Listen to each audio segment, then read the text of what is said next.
ಧರ್ಮ ಸಂಸ್ಥಾಪನಾರ್ಥಾಯ ಸಂಭವಾಮಿ ಯುಗೆ ಯುಗೆ. ಹಾಯ್ ಫ್ರೆಂಡ್ಸ್, ಹೇಗಿದ್ದೀರಾ?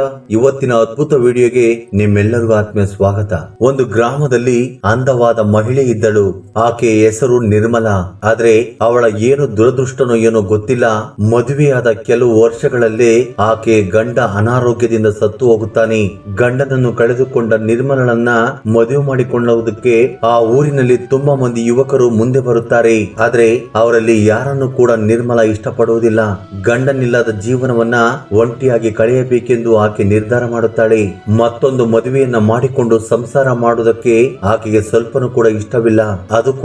ಅದು ಹಳ್ಳಿಯಾಗಿದ್ದರಿಂದ ಮತ್ತೊಂದು ಮದುವೆಯನ್ನ ಮಾಡಿಕೊಂಡರೆ ಎಲ್ಲರೂ ಕೂಡ ನನ್ನನ್ನು ತಪ್ಪು ತಿಳಿದುಕೊಳ್ಳುತ್ತಾರೆ ಎಂದು ನಿರ್ಮಲಾ ಅಂದುಕೊಂಡಿರುತ್ತಾಳೆ. ತನ್ನ ಒಂಟಿತನದಿಂದ ದೂರವಾಗುವುದಕ್ಕೆ ಆಕೆ ಜಮೀನಿನಲ್ಲಿ ಕೆಲಸ ಮಾಡುತ್ತಿದ್ದಳು. ಕಷ್ಟಪಟ್ಟು ಹೊಲದಲ್ಲಿ ಕೆಲಸ ಮಾಡುತ್ತಾ ದುಡ್ಡನ್ನ ಸಂಪಾದನೆ ಮಾಡುತ್ತಿದ್ದಳು. ಹಗಲು ಪೂರ್ತಿ ಹೊಲದಲ್ಲಿ ಕೆಲಸ ಮಾಡುತ್ತಾ ಸಾಯಂಕಾಲ ಆಗುವಷ್ಟರಲ್ಲಿ ಆಕೆ ಮನೆಗೆ ಸೇರಿಕೊಳ್ಳುತ್ತಿದ್ದಳು. ಅದೇ ರೀತಿ ಗ್ರಾಮಸ್ಥರಿಗೂ ಕೂಡ ನಿರ್ಮಲಾ ಅಂದ್ರೆ ಅಷ್ಟೇ ಗೌರವವಿತ್ತು. ಇಳಿಸಿದ ತಲೆಯನ್ನ ಎತ್ತದೆ ತನ್ನ ಸ್ವಶಕ್ತಿಯಿಂದ ಬದುಕುತ್ತಿರುವ ನಿರ್ಮಲಳನ್ನ ಕಂಡರೆ ಎಲ್ಲರಿಗೂ ತುಂಬಾ ಗೌರವವಿತ್ತು. ಆಕೆ ತುಂಬಾ ಧೈರ್ಯವಂತಳು ಎಂದು ತುಂಬಾ ಮಂದಿ ಭಾವಿಸಿದ್ದರು. ಆದ್ರೆ ಅವರಿಗೆ ಗೊತ್ತಿರದ ವಿಷಯವೇನು ಅಂದ್ರೆ ನಿರ್ಮಲಾ ಒಳೊಳಗೆ ತುಂಬಾ ದುಃಖ ಪಡುತ್ತಿದ್ದಳು.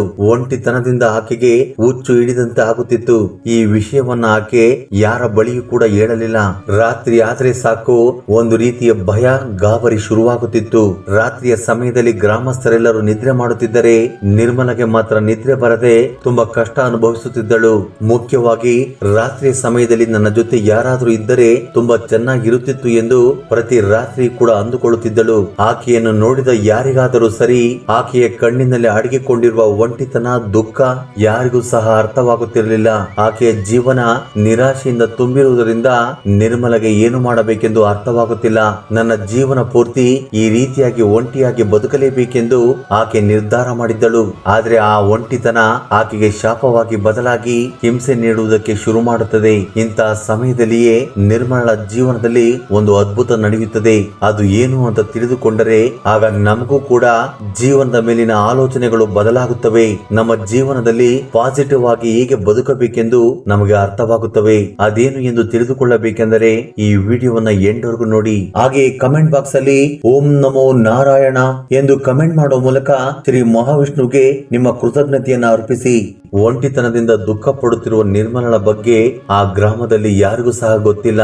ಆಕೆ ತುಂಬಾ ಧೈರ್ಯವಂತಳು ಎಂದು ಎಲ್ಲರೂ ಸಹ ಆಕೆಯನ್ನ ತುಂಬಾ ಗೌರವದಿಂದ ನೋಡುತ್ತಿದ್ದರು. ಅಂತಹ ಸಮಯದಲ್ಲಿಯೇ ಅಲ್ಲಿಗೆ ಒಬ್ಬ ಸನ್ಯಾಸಿ ಬರುತ್ತಾರೆ. ಆತನ ಹೆಸರು ಅಚ್ಯುತಾನಂದ. ಆತ ಊರೂರು ಸುತ್ತುತ್ತಾ ಈಗ ನಿರ್ಮಲ ಇರುವ ಗ್ರಾಮಕ್ಕೆ ಬರುತ್ತಾರೆ. ಆತನು ಅಸಾಧಾರಣ ವ್ಯಕ್ತಿತ್ವವನ್ನ ಹೊಂದಿರುವ ವ್ಯಕ್ತಿಯಾಗಿ ಕಾಣಿಸುತ್ತಿರುವುದರಿಂದ ಆತನ ಬೋಧನೆಯಿಂದ ಮನಸ್ಸಿಗೆ ಶಾಂತಿ ದೊರೆಯುತ್ತಿರುತ್ತದೆ. ಆತನು ನೋಡುವುದಕ್ಕೆ ಮುಖದಲ್ಲಿ ದಿವ್ಯ ತೇಜಸ್ಸಿನೊಂದಿಗೆ ಕಣ್ಣಿನಲ್ಲಿ ಕಾಂತಿಯನ್ನು ತುಂಬಿಕೊಂಡು ತುಂಬಾ ಅಂದವಾಗಿದ್ದರು. ಆತನು ಕೇವಲ ಖಾದಿ ಬಟ್ಟೆಯನ್ನು ಹಾಕಿಕೊಳ್ಳುತ್ತಿದ್ದರು. ಆದ್ರೆ ಅವರ ಮುಖದಲ್ಲಿ ಕಾಣಿಸುವ ಕಾಂತಿಗೆ ಪ್ರತಿಯೊಬ್ಬರು ಕೂಡ ಆಕರ್ಷಿತರಾಗಿದ್ದರು. ಪ್ರಪಂಚದಲ್ಲಿರುವ ಯಾವ ಸಮಸ್ಯೆಗಳು ಕೂಡ ನನಗೆ ಅಂಟಿಕೊಳ್ಳುವುದಿಲ್ಲ ಎಂಬುವಂತೆ ಆತನು ಪ್ರಶಾಂತವಾಗಿ ಜೀವಿಸುತ್ತಿದ್ದನು. ಆತನು ಪ್ರತಿ ಮನೆಗೆ ಹೋಗಿ ಧರ್ಮ ಮಾರ್ಗವನ್ನು, ಶಾಂತಿ ಬೋಧನೆಯನ್ನ ಮಾಡುತ್ತಿದ್ದರು. ಅವರ ಬೋಧನೆಯನ್ನು ಕೇಳಿದ ಜನರಿಗೆ ಅವರ ಜೀವನದಲ್ಲಿ ಸಂತೃಪ್ತಿಯ ಜೊತೆ ಸಂತೋಷವೂ ಕೂಡ ದೊರೆಯುತ್ತಿತ್ತು. ಅವರ ಪ್ರವಚನಗಳನ್ನ ಕೇಳುವುದಕ್ಕೆ ಜನರು ಗುಂಪುಗಳಾಗಿ ಬರುತ್ತಿದ್ದರು. ಆತನು ಗ್ರಾಮಕ್ಕೆ ಕಾಲಿಟ್ಟಾಗಿನಿಂದಲೂ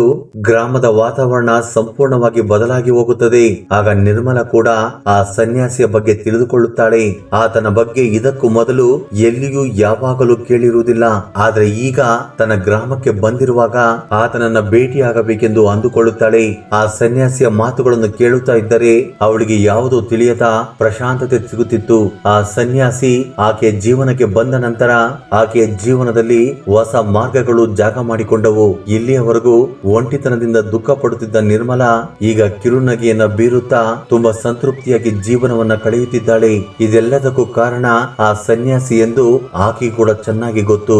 ಆದ್ದರಿಂದ ಆತನ ಜೊತೆ ಹೆಚ್ಚು ಸಮಯ ಕಳೆಯುವುದಕ್ಕೆ ತುಂಬಾ ಇಷ್ಟಪಡುತ್ತಿದ್ದಳು. ಪ್ರತಿ ಮನೆಗೂ ಹೋಗುತ್ತಿದ್ದ ಸ್ವಾಮೀಜಿ ನಿರ್ಮಲಳ ಮನೆಗೂ ಕೂಡ ಬರುತ್ತಾರೆ. ಇಲ್ಲಿಯವರೆಗೂ ಆತನ ಪ್ರವಚನಗಳಿಂದ ಪ್ರೇರಿತಳಾಗಿದ್ದ ನಿರ್ಮಲಾ ನಿರ್ಮಲ ಆತನ ಬರುವಿಕೆಯನ್ನ ಸಾವಿರ ಕಣ್ಣುಗಳಿಂದ ಎದುರು ನೋಡುತ್ತಿದ್ದಾಳೆ. ಆತನು ಬಂದ ತಕ್ಷಣ ಸಂತೋಷದಿಂದ ಮನೆಯ ಬಾಗಿಲನ್ನ ತೆರೆಯುತ್ತಾಳೆ. ಆತನ ಕಣ್ಣಿನಲ್ಲಿ ಕಾಣಿಸುವ ಕಾಂತಿ, ಆತನ ಮುಖದಲ್ಲಿ ಕಾಣಿಸುವ ಪ್ರಶಾಂತತೆ ಆಕೆಯ ಹೃದಯವನ್ನ ಮುಟ್ಟುತ್ತದೆ. ಅಮ್ಮ, ಈ ಸನ್ಯಾಸಿಗೆ ಭಿಕ್ಷೆಯನ್ನ ಹಾಕುತ್ತೀರಾ ಎಂದು ಆ ಸ್ವಾಮೀಜಿ ಮೃದು ಧ್ವನಿಯಿಂದ ಕೇಳಿದಾಗ ನಿರ್ಮಲಳ ಮನಸ್ಸಿಗೆ ಯಾವುದೋ ತಿಳಿಯದ ಮಧುರವಾದ ಪ್ರಶಾಂತತೆ ಸಿಗುತ್ತದೆ. ಆಗ ನಿರ್ಮಲ ತುಂಬಾ ಸಂತೋಷವಾಗಿ ಸ್ವಾಮೀಜಿಯನ್ನ ಒಳಗಡೆ ಬರಮಾಡಿಕೊಳ್ಳುತ್ತಾಳೆ. ಸ್ವಾಮೀಜಿಗೆ ಕುಡಿಯುವುದಕ್ಕೆ ಏನಾದರೂ ತರೋಣ ಅಂತೇಳಿ ಅಡುಗೆ ಮನೆಗೆ ಹೋಗುತ್ತಾಳೆ. ಆದ್ರೆ ಅವಳ ಮನಸ್ಸಿನಲ್ಲಿ ಯಾವುದೋ ಅರಿಯದ ಗಾಬರಿ ಶುರುವಾಗುತ್ತದೆ. ಸ್ವಾಮೀಜಿ ನೋಡುವುದಕ್ಕೆ ತುಂಬಾ ಪ್ರಶಾಂತತೆಯಿಂದ, ತುಂಬಾ ತೇಜಸ್ಸಿನಿಂದ ಕೂಡಿದ್ದಾರೆ. ಅಂತ ವ್ಯಕ್ತಿಯ ಜೊತೆ ಇದ್ದರೆ ಜೀವನದಲ್ಲಿ ದುಃಖ, ದರಿದ್ರಗಳು ಬರುವುದಿಲ್ಲ ಎಂದು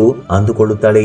ಎಷ್ಟೋ ವರ್ಷಗಳಿಂದ ಪ್ರಶಾಂತತೆಗೋಸ್ಕರ ಆಕೆ ಎದುರು ನೋಡುತ್ತಿದ್ದಾಳೆ. ಆದ್ದರಿಂದ ಈ ಸಾಧುವಿನಿಂದ ನನ್ನ ಜೀವನದಲ್ಲಿ ಶಾಂತಿ ಸಿಗುತ್ತೋ ಅಂತೇಳಿ ಆ ಸಾಧುವನ್ನೇ ನಿರ್ಮಲ ನೋಡುತ್ತಿದ್ದಾಳೆ. ಆಕೆ ಒಂಟಿತನದಿಂದ ದುಃಖ ಪಡುತ್ತಿರುವ ಕಾರಣ ಅದನ್ನ ಸ್ವಾಮೀಜಿಯ ಬಳಿ ಹಂಚಿಕೊಳ್ಳುವುದು ಬೇಡವು ಎಂದು ಅವರಿಗೆ ಟೀ ಕುಡಿಯುವುದಕ್ಕೆ ರೆಡಿ ಮಾಡುತ್ತಾ ಆಲೋಚನೆ ಮಾಡುತ್ತಾಳೆ. ಆ ನಂತರ ಒಂದು ನಿರ್ಧಾರಕ್ಕೆ ಬಂದು ಆ ಟೀ ಗ್ಲಾಸ್ ಅನ್ನು ಹಿಡಿದುಕೊಂಡು ಆ ಸ್ವಾಮೀಜಿಯ ಬಳಿ ಹೋಗುತ್ತಾಳೆ. ಸ್ವಾಮಿ ಅಚ್ಯುತಾನಂದ ಆ ಟೀಯನ್ನ ಕುಡಿಯುತ್ತಾ ಸ್ವಲ್ಪ ಸಮಯ ಪ್ರಶಾಂತವಾಗಿ ಆಕೆಯನ್ನೇ ನೋಡುತ್ತಿರುತ್ತಾರೆ. ಇಬ್ಬರ ಮಧ್ಯೆ ಸ್ವಲ್ಪ ಸಮಯ ಮೌನವೇ ಸಾಗುತ್ತದೆ. ಸ್ವಲ್ಪ ಸಮಯದ ನಂತರ, ನಿಮ್ಮ ಮನೆಗೆ ನಾನು ಬಂದಿರುವುದು ನನಗೆ ತುಂಬಾ ಸಂತೋಷವನ್ನ ನೀಡಿದೆ. ನಿಮ್ಮ ಮನೆ ತುಂಬಾ ಪ್ರಶಾಂತವಾಗಿದೆ ಎಂದು ಆ ಸ್ವಾಮೀಜಿ ಹೇಳುತ್ತಾರೆ. ಅದಕ್ಕೆ ನಿರ್ಮಲಾ, ಸ್ವಾಮೀಜಿ, ಇದು ಮೇಲ್ನೋಟಕ್ಕೆ ಕಾಣಿಸುತ್ತಿರುವ ಶಾಂತಿ. ನಾನು ಒಳಗೊಳಗೆ ತುಂಬಾ ದುಃಖ ಪಡುತ್ತಿದ್ದೇನೆ. ನನ್ನ ಮನಸ್ಸಿನ ಒಳಗಡೆ ಉಂಟಾಗುತ್ತಿರುವ ಭಾವನೆಗಳನ್ನ ಹೇಳಿಕೊಳ್ಳುವುದಕ್ಕೆ ಆಗುತ್ತಿಲ್ಲ. ನನ್ನ ಗಂಡ ಸತ್ತು ಹೋದ ನಂತರ ನಾನು ಒಂಟಿಯಾದೆ. ಈ ಒಂಟಿತನದಲ್ಲಿ ನಾನು ನರಕವನ್ನ ಅನುಭವಿಸುತ್ತಿದ್ದೇನೆ. ನನ್ನ ಒಂಟಿತನವನ್ನ ಕೇವಲ ನೀವು ಮಾತ್ರ ದೂರ ಮಾಡಬಲ್ಲಿರಿ ಎಂದು ಅಂದುಕೊಳ್ಳುತ್ತಿದ್ದೇನೆ ಎಂದು ತನ್ನ ದುಃಖವನ್ನ ಆ ಸ್ವಾಮೀಜಿಯ ಬಳಿ ಹೇಳಿಕೊಳ್ಳುತ್ತಾಳೆ. ಇಲ್ಲಿಯವರೆಗೂ ನಿರ್ಮಲಾ ತನ್ನ ದುಃಖವನ್ನ ಯಾರ ಬಳಿಯೂ ಕೂಡ ಬಾಯಿ ತೆಗೆದು ಹೇಳಿಕೊಂಡಿರಲಿಲ್ಲ. ಆದರೆ ಮೊದಲ ಸಾರಿ ತನ್ನ ಮನಸ್ಸಿನಲ್ಲಿ ಉಂಟಾಗುತ್ತಿರುವ ವೇದನೆಯನ್ನ, ದುಃಖವನ್ನ ಆ ಸಾಧುವಿನ ಬಳಿ ಹೇಳಿದ ನಂತರ ಆಕೆಗೆ ತುಂಬಾ ರಿಲೀಫ್ ಸಿಕ್ಕಂತೆ ಆಗುತ್ತದೆ.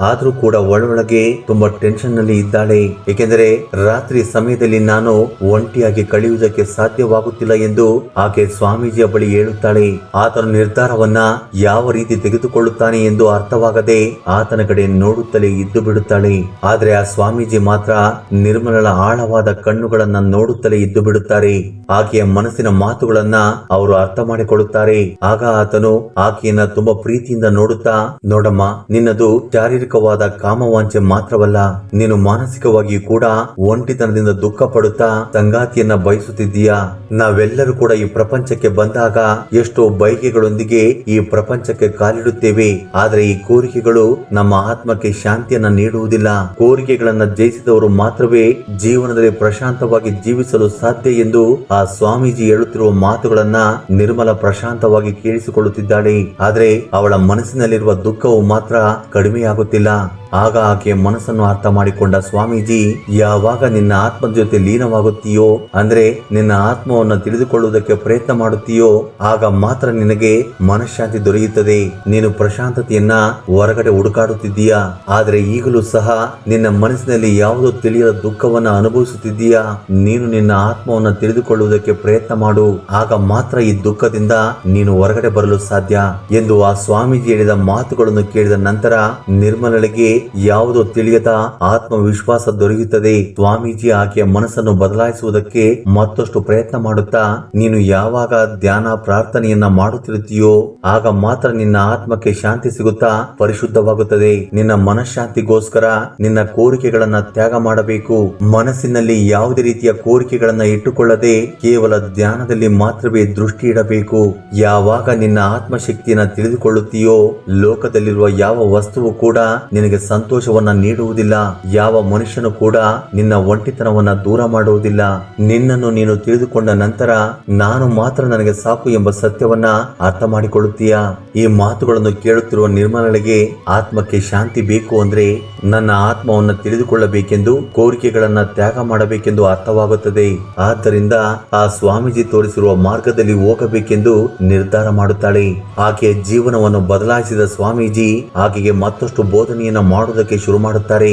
ಆ ಬೋಧನೆಗಳಿಂದ ಪ್ರೇರಿತಳಾದ ಆಕೆ ಈಗ ಆತ್ಮಶಾಂತಿಗೋಸ್ಕರ ಪ್ರಯತ್ನ ಮಾಡಬೇಕೆಂದು ಅಂದುಕೊಳ್ಳುತ್ತಿದ್ದಾಳೆ. ನನ್ನ ಕೋರಿಕೆಗಳಿಗೆ ನಿಜವಾದ ಪರಿಹಾರ ನನ್ನ ಮನಸ್ಸಿನ ಮೇಲೆ ಅವಲಂಬಿತವಾಗಿದೆ ಎಂದು ಆಕೆ ತಿಳಿದುಕೊಳ್ಳುತ್ತಾಳೆ. ಈಗ ನಿನ್ನ ಮಾರ್ಗ ಯಾವುದು ಎಂದು ನಿನಗೆ ತಿಳಿದಿರುವ ಕಾರಣ ಆತ್ಮ ಶಾಂತಿಯನ್ನ ಹುಡುಕಾಡುತ್ತಾ ಪ್ರಯಾಣ ಮಾಡಿದೆ ಅಂದ್ರೆ ನೀನು ಸುಖ ಸಂತೋಷದಿಂದ ಜೀವನ ಮಾಡಬಲ್ಲೆ ಎಂದು ಆ ಸ್ವಾಮೀಜಿ ಆಕೆಗೆ ಬೋಧನೆಯನ್ನ ಮಾಡುತ್ತಾರೆ. ಆಗ ನಿರ್ಮಲಾ ಅಚ್ಯುತಾನಂದರ ಬೋಧನೆಯನ್ನ ತನ್ನ ಜೀವನದಲ್ಲಿ ಪೂರ್ತಿಯಾಗಿ ಅಳವಡಿಸಿಕೊಳ್ಳಬೇಕೆಂದು ನಿರ್ಧಾರ ಮಾಡುತ್ತಾಳೆ.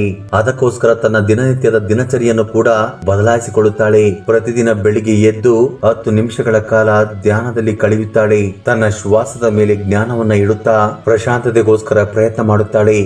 ಮೊದಲಿಗೆ ಆಕೆಗೆ ಮನಸ್ಸಿನ ಮೇಲೆ ಹತೋಟಿ ತೆಗೆದುಕೊಳ್ಳುವುದಕ್ಕೆ ಕಷ್ಟವಾಗುತ್ತಿತ್ತು. ಏಕೆಂದರೆ ತರತರಹದ ಆಲೋಚನೆಗಳು ಆಕೆಯ ಮನಸ್ಸಿನಲ್ಲಿ ಹುಟ್ಟಿದ್ದವು. ಆ ನಂತರ ಆಕೆ ತುಂಬಾ ಪ್ರಶಾಂತತೆಯಿಂದ ಇರುವುದಕ್ಕೆ ಶುರು ಮಾಡುತ್ತಾಳೆ. ಯಾವಾಗ ಆಕೆ ಪ್ರಾರ್ಥನೆಯನ್ನ ಮಾಡುವುದಕ್ಕೆ ಶುರು ಮಾಡಿದಳೋ ನಿಧಾನವಾಗಿ ಆಕೆಯ ಆಲೋಚನೆಗಳು ಕೂಡ ಕಡಿಮೆಯಾಗುತ್ತಾ ತನಗೆ ಮನಃಶಾಂತಿ ಸಿಗುವುದನ್ನ ಆಕೆ ಗಮನಿಸುತ್ತಾಳೆ. ಆಕೆ ದಿನನಿತ್ಯ ಮಾಡುವ ಕೆಲಸದಲ್ಲಿ ಪ್ರಶಾಂತತೆಯನ್ನ ಹುಡುಕುತ್ತಾ ಸಂತೋಷವಾಗಿ ಆ ಕೆಲಸಗಳನ್ನ ಮಾಡುತ್ತಿದ್ದಳು. ಹೊರಗಡೆ ಸುಖವನ್ನು ಹುಡುಕಾಡದೆ ಮನಸ್ಸಿನಲ್ಲಿರುವ ಶಾಂತಿ ಸುಖವನ್ನ ಹುಡುಕುವುದರಲ್ಲಿ ಪ್ರಶಾಂತತೆ ಇದೆ ಎಂದು ನಿರ್ಮಲ ತಿಳಿದುಕೊಳ್ಳುತ್ತಾಳೆ. ಒಂದು ಕಾಲದಲ್ಲಿ ರಾತ್ರಿ ಆದ್ರೆ ಸಾಕು ತನ್ನಲ್ಲಿ ಗರಿಗೆದರುತ್ತಿರುವ ಕಾಮ ವಾಂಛೆಯಿಂದ ದುಃಖ ಪಡುತ್ತಿದ್ದಳು. ಆದ್ರೆ ಈಗ ಆಕೆ ಒಂಟಿತನದಿಂದ ದುಃಖ ಪಡುತ್ತಿಲ್ಲ. ಮೌನವಾಗಿ ಕುಳಿತುಕೊಂಡು ಆಕಾಶದಲ್ಲಿರುವ ನಕ್ಷತ್ರಗಳನ್ನ ನೋಡುತ್ತಾ ಸಮಯ ಕಳೆಯುವುದಕ್ಕೆ ಶುರು ಮಾಡುತ್ತಾಳೆ. ಗ್ರಾಮಸ್ಥರು ಕೂಡ ಆಕೆಯಲ್ಲಿನ ಬದಲಾವಣೆಗಳನ್ನ ಗಮನಿಸುತ್ತಿದ್ದಾರೆ. ಆಕೆಯ ಕಣ್ಣಿನಲ್ಲಿರುವ ಕಾಂತಿ, ಮುಖದ ತೇಜಸ್ಸನ್ನ ಗ್ರಾಮಸ್ಥರು ಗಮನಿಸುವುದಕ್ಕೆ ಶುರು ಮಾಡುತ್ತಾರೆ. ಆಕೆಯನ್ನ ನೋಡಿ ಎಷ್ಟೋ ಮಂದಿ ಇನ್ಸ್ಪಿರೇಷನ್ ಆಗುವುದರ ಜೊತೆಗೆ ಅವರು ಕೂಡ ತಮ್ಮ ಜೀವನವನ್ನ ಬದಲಾಯಿಸಿಕೊಳ್ಳುವುದಕ್ಕೆ ಶುರು ಮಾಡುತ್ತಾರೆ. ಈಗ ನಿರ್ಮಲಳ ಜೀವನ ಪೂರ್ತಿಯಾಗಿ ಬದಲಾಗಿ ಹೋಗಿದೆ. ಈ ಕಥೆಯ ಮೂಲಕ ಒಂದು ವಿಷಯವನ್ನ ನಾವು ಕಲಿತುಕೊಳ್ಳಬಹುದು. ಹೊರಗಡೆ ಪ್ರಪಂಚದಲ್ಲಿ ಸಿಗುವ ಸುಖದಲ್ಲಿ ಯಾವುದೇ ರೀತಿಯ ಸಂತೃಪ್ತಿ ಇರುವುದಿಲ್ಲ. ಕೇವಲ ಮಾನಸಿಕ ಶಾಂತಿಯಿಂದ ಮಾತ್ರವೇ ನಾವು ಸಂತೃಪ್ತಿಯನ್ನ ಪಡೆಯಬಲ್ಲೆವು. ಹಾಗಾದ್ರೆ ಈ ವಿಡಿಯೋ ಬಗ್ಗೆ ನಿಮ್ಮ ಅಭಿಪ್ರಾಯ ಅನಿಸಿಕೆಗಳನ್ನ ಕಮೆಂಟ್ ಬಾಕ್ಸ್ ಅಲ್ಲಿ ಕಮೆಂಟ್ ಮಾಡಿ. ಹಾಗೆ ಈ ವಿಡಿಯೋ ನಿಮ್ಗೆ ಇಷ್ಟವಾಗಿದ್ದರೆ ದಯವಿಟ್ಟು ಲೈಕ್ ನೀಡುವುದನ್ನು ಮರೆಯಬೇಡಿ. ಜೈ ಶ್ರೀಕೃಷ್ಣ ವಾಸುದೇವ. ಧನ್ಯವಾದಗಳು.